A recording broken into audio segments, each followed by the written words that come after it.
Next 9 news में आपका बहुत बहुत स्वागत है। मैं हूं आपके साथ अब्रारुल हक रहमानी। झारखंड में अब लग रहा है कि महागठबंधन की सरकार जो है वो ज़्यादा दिनों तक नहीं चलेगी। दरअसल जो कयास आराई की जा रही है और जिस तरीके से सीएम हेमंत सोरेन के खिलाफ जाल बुना गया है आरोपों का बीजेपी के द्वारा, उससे यही लग रहा है कि अब सीएम पद को लेकर के एक बड़ा सियासी जंग जो है वो छिड़ने वाला है झारखंड की राजनीति में। दरअसल आप समझिए कि कांग्रेस पार्टी ने इस पूरे मामले में जिस तरीके से दिलचस्पी दिखाई है और उन विधायकों को रांची से जब रायपुर शिफ्ट किया गया और जिस रिजॉर्ट में रखा गया था उस रिजॉर्ट में वहां के मुख्यमंत्री भूपेश बघेल का आना इस बात की ओर पूरी तरीके से इशारा कर रहा है कि दरअसल कांग्रेस पार्टी इस विवाद में अपना हित देख रही है और अपना जो एक तरीके से नफा जो है वो साधने की कोशिश कर रही है। दरअसल कांग्रेस पार्टी के पास झारखंड में 17 सीटें हैं और वो ये चाहती है कि मुख्यमंत्री पद से अगर सीएम हेमंत सोरेन को इस्तीफा देना पड़ता है तो फिर मुख्यमंत्री का चेहरा कांग्रेस की तरफ से होना चाहिए। लेकिन क्या ऐसा जेएमएम पार्टी करेगी?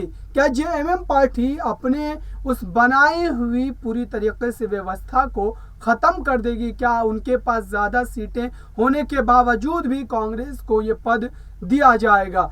बिल्कुल इस तरीके से नहीं लग रहा है, क्योंकि सीएम हेमंत सोरेन ने कई बार इस बात को लेकर के सीधे तौर पर चेताया है।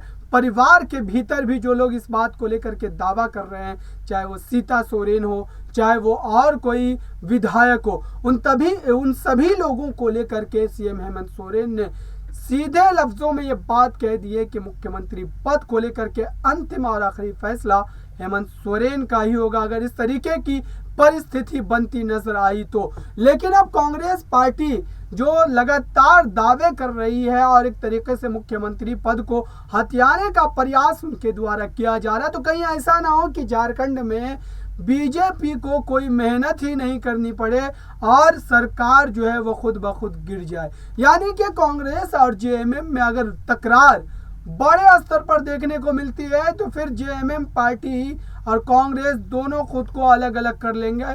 खास तौर से अगर यहाँ पर देखें कांग्रेस पार्टी ने जिस तरीके से बिहार की राजनीति में मंत्री पद को लेकर के लगातार दबाव बनाया था नीतीश कुमार को। हालांकि नीतीश कुमार इस बात को लेकर के कभी भी रजामंद नहीं हुए, क्योंकि उनके पास जो बहुमत के आंकड़े थे वो सुरक्षित थे और आरजेडी के साथ आने के बाद ही वो सरकार बना सकते थे।